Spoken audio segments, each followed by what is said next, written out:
will reveal what is by far the biggest AI infrastructure effort ever. And all of this is happening in America. They are entering at the top level, and as you are aware, there is fierce rivalry for AI and other things. It's amazing that you're coming together, because we're joined by Oracle Executive Chairman Larry Ellison, SoftBank CEO, my friend Masa Yoshison, CEO of OpenAI, and Sam Altman, who is, from what I've read, by far the leading expert. That is a huge collection of money and talent. These top technology companies in the world are announcing the creation of Stargate together. I believe you will hear a lot about that name, so write it down in your books. In the future, a new American corporation will invest at least $500 billion in AI infrastructure in the US. It will move very fast and almost instantly create over 1,000,000 employment in the US. This enormous endeavor is a clear indication of faith in the future of America under a new administration. Permit me to take over as president. I didn't say it, they did. I'm grateful for it, guys. However, it will guarantee technology's future. Our goal is to preserve it within this nation. Among the rivals are China and others. We are making it available because we want it to be in our nation. Since we have an emergency, I will be of great assistance in issuing emergency declarations. This thing needs to be built. They must thus generate a lot of electricity, and we will enable them to do so. If they so choose, production can be carried out quite easily at their own plants, where they will construct energy generating and an AI plant, and that will be amazing. However, the artificial intelligence and technology are all produced in the United States. The upcoming wave of AI developments, and part of this will include building enormous data centers, very, very large buildings. Many people will be employed by these large, stunning structures. I used to work in the real estate industry. Additionally, they are currently scouting actual campuses and places across the country as they make their selections. They have a choice, in my opinion. I would want to invite Larry, Sam and Masa to express themselves briefly and discuss their work. Additionally, we will discuss a few other topics if you have any questions. However, this is a huge deal to me. The Stargate project is worth $500 billion. It will be something quite remarkable in my opinion. Something that might be the largest of all will result from it. President Trump overturned Biden's executive order on AI safety, eliminating a significant supervision around the development of AI, precisely at a turning point in the American-Chinese race. Today's Tech Check includes more from Deirdre Bosa. Hello Katie, hello Leslie. Good morning. The contest may become more urgent as a result of a changing global AI dynamic rather than Trump's alignment with technology. Even though the EO was essentially impotent in the first place, eliminating it is one method to fix that. Here's some background. The AI contest between the US and China wasn't even close when Biden established the rules. According to companies like OpenAI and Anthropic at Google, America was well ahead in terms of private AI investment, research quality and industry leadership. Today though, the picture is completely different. We previously discussed the Chinese lab DeepSeek, which stunned Silicon Valley late last year with an open-source model that was comparable to our best American models but constructed using Nvidia GPUs that were dumbed down at a fraction of the price. DeepSeek made another breakthrough over the weekend. On several benchmarks, the R1 reasoning model performs on par with OpenAI's O1, but at a significantly cheaper cost. Once more, Silicon Valley was somewhat taken aback and pleased.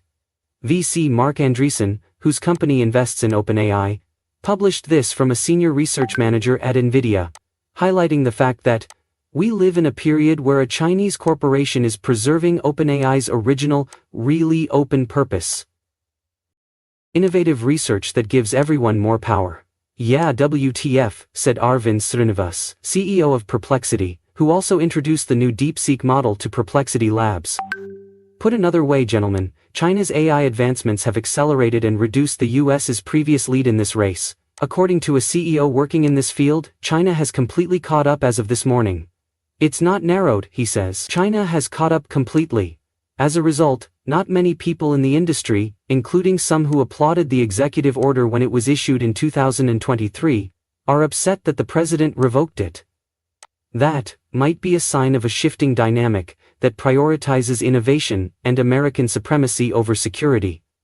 Today, Alexander Wang, the CEO of Scale, placed a full-page advertisement in the Washington Post. America must win the AI war, it says.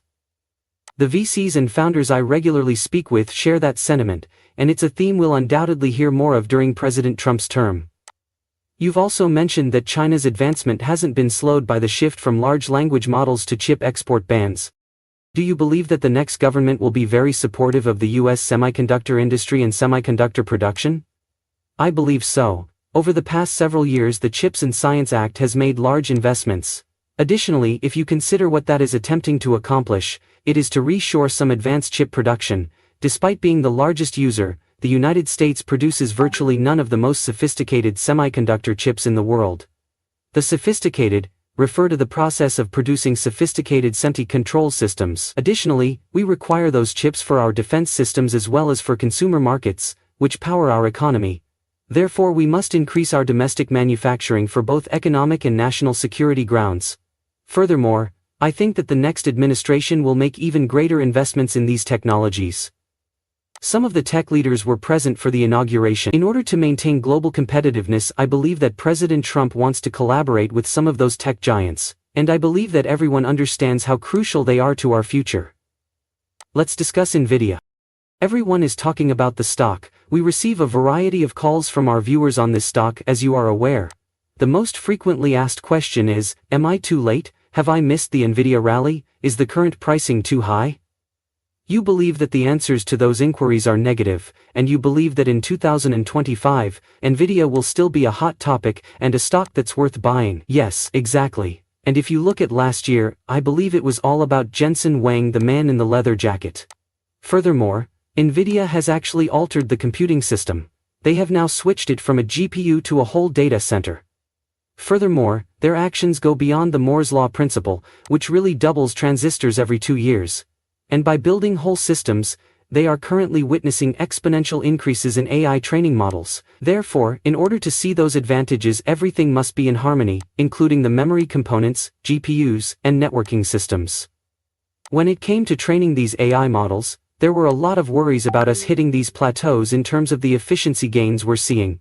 However, a lot of the computation is now shifting to the inferencing side. These models have learned to reason, and in order to do so, we need more data centers. They all claim that there is still a supply limitation, and that they need to be built out if you look at all of this mega-cap tech discussion. Thus I continue to believe that this build-out is nearing its conclusion, and one of my forecasts for the upcoming year is that Nvidia will spend the most of the year as the most valued business on the public markets. And the only way they can accomplish this is by using the Blackwell rollout, which is their most recent chip. They must also preserve some of their pricing power. At the moment, the stock is trading at roughly 47 times projected. People ask us the question I posed for that reason. In your opinion, which multiple is appropriate in this situation? So, you have a hardware firm that is actually printing up at the profitability basis equivalent to these software margins. So I believe you really need to account for that growth component. And the main reason for this is that these systems are currently necessary. They also have a great deal of pricing power to defend. This could be hampered by the development of custom silicon solutions like Broadwell and Marcom, who are collaborating with other megacap suppliers to develop their own chips in an effort to significantly reduce their dependency on Nvidia chips. Therefore, it is imperative that pricing power be safeguarded,